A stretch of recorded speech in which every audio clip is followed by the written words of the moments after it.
Well, hello everybody. Hello. So today the video is going to be different than our norm, but we hit a really exciting number of 500 subscribers here on YouTube. Thank you. So today we just want to talk about our journey there and the ups and downs and what we've learned along the way. Welcome to 12 Leg Journey. We're a couple of dinks in our mid-30s with 2 Yorkies and a severe case of the travel bug. Follow along with us as we explore 48 states in 48 weeks. We'll be posting daily shorts and weekly long videos highlighting our travel within each state on Fridays. Please be sure to like, comment, and subscribe. We haven't been on YouTube that long overall. Just over 11 months now. But we hit the 500 subscriber milestone 2 days shy of 11 months. So we were close to that 11 months, guys. So it definitely took us some time to get here, but there's been fair few lessons that we've learned along the way. So we'll share those with you now. So the first and most important thing you gotta have for every YouTube channel is 2 adorable little Yorkies. They definitely do help. They can be the star of the show. Yeah. Right, Charlie? If the camera's out, Charlie wants to be on it. Yes, he does. And Frankie likes to be more in the background. We'll get into the real stuff we learn now. So the first lesson we learned was you have to be consistent.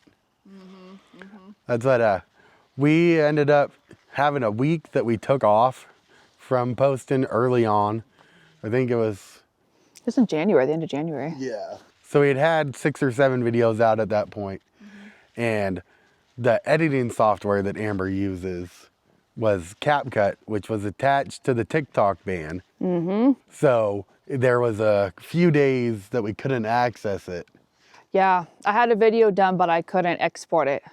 Yeah, so it made it so we didn't have a video to put out for that week, and we got frustrated and didn't end up putting one out until the next week. And we found during that week we were off, we lost, which we only had 70 or 80 subscribers at that point. Yeah, we didn't have that many.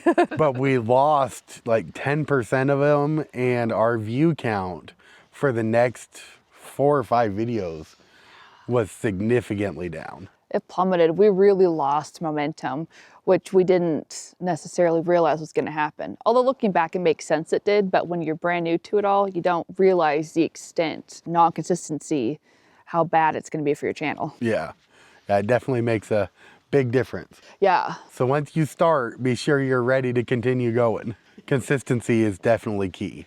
Yep. We do weekly long videos, plus we throw in some special features, and then we also have our daily shorts. So we put a lot of content out now, whereas we didn't at first. Yeah, and the daily shorts, since we've started doing those have helped though significantly. Oh yeah, with our subscribers, because we have subscribers from both the long videos and the short. Try doing both. It's worked for us so far. So one of the things we found really important about being consistent was just the daily grind of getting through. There's been plenty of days where we don't want to film, we don't want to edit, or we don't want to set up for the next wherever it is we're going to be. There's plenty of the don't feel like it days. However, we want this YouTube channel to be successful, so there's a lot of just pushing through. That's just the reality of it. Well, and there will be highs and lows throughout. That's why you'll have videos that get 1,000 views, and then you'll have videos that hang around 50 or 60 when you're starting out.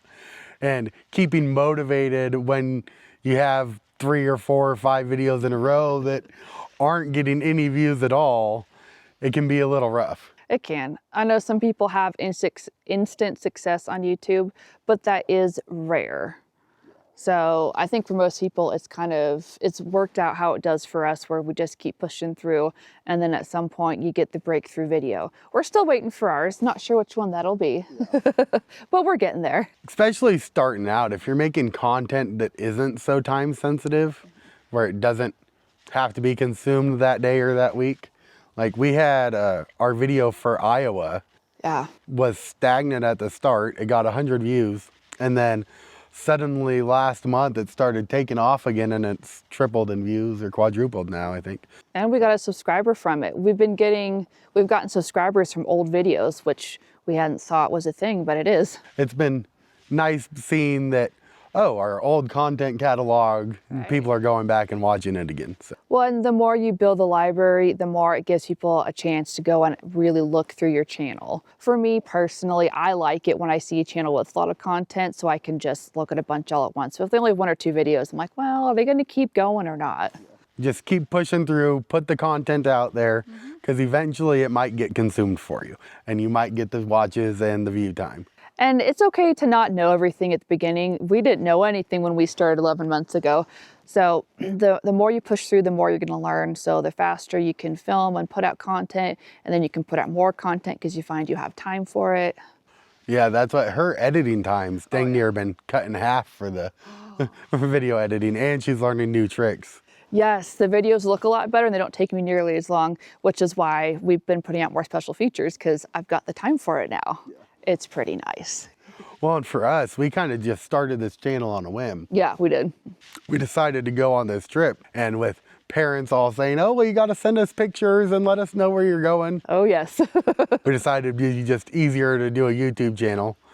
And once we decided we were going to do this, we jumped in with both feet. And oh, yeah, but this is how we approach life. It's sink or swim for us, and we always figure it out. But we always jump in both feet. But it's been a fun journey so far. It has been. And it's a journey that anyone can do. Anyone can do a YouTube channel. Yeah. If you really want to, I say do it. Just know you're going to have to grind through, and that's okay. So one of the biggest things for everybody, even the bigger YouTubers, you have to have decent thumbnails. And for us, it's still a work in progress, trying to figure out which works and what's not going to work. To get the click rate, YouTube will show you, the YouTube Studio shows you all your click-through rate and who's watching, and it's fun to watch. Trying to get a click-through rate because people are judging the book by the cover when it comes to your videos. Very much. And you have to get people to click on it or you don't get the views. So learning which of the thumbnails are going to work and which aren't has definitely been a work in progress for us, because some of them that we love, you all don't seem to like, which it is what it is. a lot of our favorites get absolute horrible click-through rate. It's something we're still learning. Yeah, we definitely are. 11 months in and we're still learning. That one for some reason has been the hardest to learn, but we're getting there. That's what all this is a work in progress. So far we don't have any sponsors yet for our channel, but we really haven't been trying to get them either. We decided that we needed to get this trip done, learn YouTube. So about a year, and then when we get back to Oregon and get settled, then we were gonna look at sponsors. Well, and we're gonna be rather picky. If it's not a product I'd actually use myself, I have no interest in doing videos for it. No, not at all. And that's what we've had a few that have reached out so far. The product looked questionable and what they were requesting in return for Was far too much. Like it wasn't going to be fair on our end at all. So we just said no. No, they just wanted to send a free sample and then multiple videos on the platform, and We said no. no interest in that. So all the reviews that you see us do now really are stuff that we have just bought and tried ourselves. So they're our honest opinion. No one's paying us to say or not say anything. I mean, eventually we're going to have sponsors, but for right now we don't. Tell me if it looks good. How do I move it? Because your head's kind of too tall. You press the D-pad up arrow. Oh, look at that. See, still work in progress. She hasn't ever used it on the phone. He's the camera guy. I am not the camera guy. So we thought we'd go through the evolution of the camera gear that we use for filming our videos. So we didn't start out with all of this from the very beginning. We did get quite a bit to start with, thinking we knew what we wanted, but it's been an evolution along the way. It has. Our main camera that we're currently filming on, we got at the halfway point of this trip. So know that you don't need it all starting out. If we were staying local and it wasn't just this big trip that we were doing, we probably would have started with just our iPhone. A lot of people do that. Probably would have just started there and seen if we liked it or not and gone from there. But because we had this once in a lifetime trip we were doing, decided to go a little heavier in the investing in equipment to start with. So the first camera I bought for this trip is a Canon R8. I bought 4 different lenses with it, thinking that this was just going to be our daily vlog camera, and I was going to walk around with this thing. It took all of the very first video we filmed to realize that that wasn't happening. It's an expensive camera, and the lens alone, this one was like $300 or $400. And we realized that it couldn't focus fast enough for video. No. For what we wanted. And that the one that we needed to be able to focus for a video was going to be I think it was like $1,500, $1,600. So at that point we decided to go a different direction. Now I've been doing wildlife photography with it, and I enjoy the photography aspect, but I don't know that we'll ever get to the point where we're shooting on a big camera. It's just inconvenient. And I really like what this little camera that we will show you at the end does anyway. So the first half of our trip, we filmed on the DJI Action 5 Pro. Worked out pretty well. It's a little wide angle for me. Amber didn't even notice. I really didn't. I'm sure some of you that have been around noticed how wide angle it was to start, because it annoys the heck out of me. It was a little harder to do the vlog style. We filmed up through Maine, I think, on that video. So we filmed over half the trip on it. Yeah. Oh. This now is what we use for our B-roll footage. Oh yeah. We extended out and we set it on the mirror, and I think our B-roll is significantly better now than when we started out, because we used to have a little handle that's as far as it went. And so it'd just be out the side of the window, but now we can rest it on the mirror and we can extend it. It's so nice. yeah. Yeah, I think our B-roll footage has really been upped. Come a long way.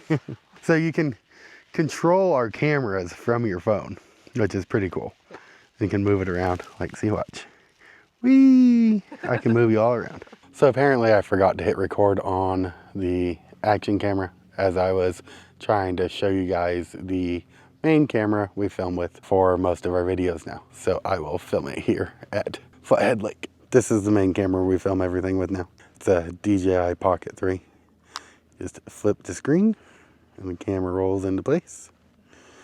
So the cool thing about the Pocket 3 here is it makes it easy for vlogging, and it's got a gimbal so you can move all around, and it keeps the camera steady and level with the horizon. But also for doing vlog stuff, to point it back at me, all I do is press this button 3 times and the camera turns around towards me 3 times again, back to the horizon. And there's this little D-pad here where you can move the screen all around, and then you press it twice and it goes back to center. But DJI stuff is getting harder and harder to come by, so we will probably be buying another one of these as a backup, just so we have it. And I knew when we were starting out that I wanted drone footage. There is no way around it. For this trip, I wanted drone pictures and video for this trip. So I started out with the DJI Air 3, which, because they came out with the Air 3S right as we were getting started, I got this for like 30% off, which now with DJI ban potential going on, everything's gone astronomical. I bought all of these pre it getting really bad trying to get them. We made it through to Texas that I finally convinced Amber that I wanted this little DJI Mini 4 Pro for doing in-town stuff. The Air 3, it's great. It's a lot more stable overall than the Mini 4 Pro, but it's big and noisy. The Mini 4 Pro doesn't get as much attention. And for doing YouTube shorts, the Mini 4 Pro does true vertical shots. Yes. Which makes it so that you get the full image quality for your short video. You can get away with this little DJI Neo. A mini one. I bought it used for 250 bucks with the whole combo. It's not the most stable, and it only has up and down access for stabilization. It doesn't do left or right. But as long as it's not windy, like I just threw this up today outside of Glacier. Yep. Outside of the park limits. You can't fly them in national parks. Don't fly them in the national park. But I just threw this guy up because it's what I had with me, and the shot looks amazing. Yeah, it looked great. You can get away with the cheaper little drone to start with, and you'll be just perfectly happy. So now we're on to my section. I've got my lovely computer here. I even put my sticker on it. But this computer, I don't even remember how much we pay for it. It was like 15, 16. Like 15 or 16, but it's awesome because it allows me to do 4K. To process a 4K video, you need some decent computer stats, which 1080p looks, at the end of the day, 1080p looks pretty dang good. Our Oregon video, we started out with 1080 and then we switched to the 4K, and we could tell a huge difference in just the filming and how it looked, and we preferred the 4K. So we got a laptop that could handle that, which is so nice. Yeah. And then we got this little mini, well, it's not a mini laptop, but it's our secondary laptop that we got it because we lost the footage in Indiana and Kentucky. Wow, we lost all of it, got it back about half of it. And so we didn't want there to be bugs on my nice new computer when we downloaded all that, get the info back, whatever you call those apps. But it didn't. This one is still just fine, doesn't have any bugs, and it still works, but it couldn't handle what this computer does. Yeah. So this one, it's my baby, y'all. I've got a nice little case for it that's nice and cushioned, and it stays in there unless I'm actively using it. And it's lasted pretty well. I've actually dropped it a couple times. Yikes. But it still works. Yeah, in Ohio, I accidentally bumped it out of her hand right onto the concrete. You did. I was so nervous it was broken. It got like a tiny little chip up here, but it's worked fine, so I'm okay with the chip. And what I use to charge these when we don't have, not internet, we don't have electricity, which is often, is this lovely Jackery. I can charge it, I think, like 10, 11 times whenever it's fully charged. Yeah, so you can get like 4 or 5 charges, but. Oh, I can get 4 or 5 charges out of it. I was way off on my estimate. Okay, I can get 4 or 5 charges, and it works really well. I'm the one that's in charge of keeping this charge, so she has no. All I know is this charges my laptop, and so I love it. All right, so these lovely things. It's the adapters for the little memory cards, because they're so tiny, especially from our drones and our camera. So now I can put these into the laptop. And how many of the little memory cards have you lost along the way? Oh, how dare you. I might have lost a couple along the way. He is correct. So they're really easy to lose. Most all of the memory card slots are spring loaded. And so be careful when you're taking it out of all the camera equipment because they fly. That might be how I lost them. Make sure to buy a few backups. They're not horribly expensive. They weren't too bad. Having a few backups because they do get lost is a great idea. They do. And then we just tend to keep all of ours in the electronics. That way we don't try to record and realize, oh, there's nothing in here. So that was a waste of time. Yeah, that early on, that was a problem because she'd take the memory card out of the camera because I'm the one that films. She does the editing. Yep. And she'd take the memory cards out of the camera and I wouldn't know about it. And we'd get out somewhere and I'd be trying to film and oh, I have no memory card. Since then, I have gotten very good about putting them straight back into the devices when I'm done with them. Which is really nice having 2 people working on it together. Yeah. We have both have our own jobs and responsibilities, but learning that early on, learning the communication of we need to put stuff back, it was a rough transition. So another important thing that I'm in charge of besides the laptop is all the memory banks that hold everything. This is a 4 terabyte, and I literally have everything on here. Our raw footage, our finished videos, everything. It's almost full, but it's held stuff for over 40 states now. Yeah. So it holds quite a bit. So whenever we do run out of it, I'm gonna need a new one. So we picked this one up just in case we're in the middle of like nowhere, Wyoming. So this one's empty. And in the meantime, I got these smaller 1 terabytes. Yeah. These 1 terabytes. I think, okay, so I'm forgetting which color is which. I remember that this one has all my finished videos on it. And the thing is, these have from time to time, one's been like my finished videos or ones I'm actively working on. So I don't remember which is which now. I'll have to look at them. So yes, this one, these 2, they go back and forth which one I'm using because sometimes I have to clear them off and reformat them just to give them more space. And I think right now it's the blue one that I'm using. But what I do, this one specifically, is to use in CapCut. So I only have like the raw footage for whatever states that we've done I haven't edited yet. I use that. And then as soon as the video's finished, it goes on to this black one and then this other black one, and I clear it off here. and it creates more space. But you know, as time goes on and I do that, I get less and less space in the drive. So that's when I have to swap them back and forth to reconfigure. And that is what I was doing whenever I lost the footage for Indiana and Kentucky. And I thought I had it backed up on this little guy, but I did not. So ever since then, I have been very careful, like triple check that I have everything on this little one before I clear anything off of here. And then these are all the cables I can use to attach this to my computer. Initially, we started out with these DJI Mic 2s, which are great, and they worked just fine. He needs his windsock. We gotta show you guys how big these are. So these are what we started with.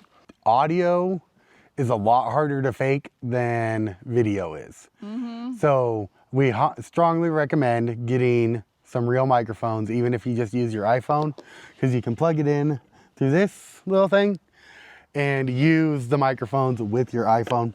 Audio it gives me challenges some weeks depending on where the mics are or where we're at, because even though there's windsocks on our little ones, or even those, sometimes it comes through. Or if like we turn our head away and then we can't really hear the audio, that's not fun for me. Here's the ones that we currently use. So these are the size comparisons. This is our nice big one. It works well. This one, the sound quality is just about as good. I'd say it's a little bit lower quality, but they're small. And these like would tug on our shirts when we're wearing, but these don't. These can almost be invisible. So the big ones have internal recording available. Depending on what you're doing, it's nice to have the backup of internal recording. I almost forgot. Oh, look at that, they're buddies. But yes, these noise canceling headphones, they're really nice. And whenever I have the noise canceller on, I really can't hear anything around me. So I either talk super loud or super quiet, and I think I'm talking normal every time, but I'm not. No, she's not. Which these are just Beats Studios that we got on sale for like 150 bucks. Yeah, they weren't bad. They weren't bad overall. I might have to get some more when we get back, because eventually they'll break down, but they worked really well this whole time. They've had them a year or so. So this is what we have for now, and I'm sure as time goes on, we're gonna add to it an upgrade, but these are our current upgrades. So I just wanted to give you all encouragement that anyone can do a U channel. Can do a what? A U channel. We just wanted to give you all encouragement that anyone can do a YouTube channel, no matter where you're at, what you're doing. You can start with all this, or you can start with your iPhone. Well, and just pick something you love and you'll find an audience. There's 7.5, 8 billion people in this world. So they'll come find you. They will. And we've made it to 500, which was a dream, and now we're here and it's so exciting. So any of y'all can do it. But thank you so much, guys, for watching and for helping us build, because we wouldn't be here without all of you. Yep, thanks for being here. Life is a one-time journey. It is better to stumble and trip through your own unbeaten path than to wake up one day old and gray, having never ventured from the sidewalk. Kyle Sickles.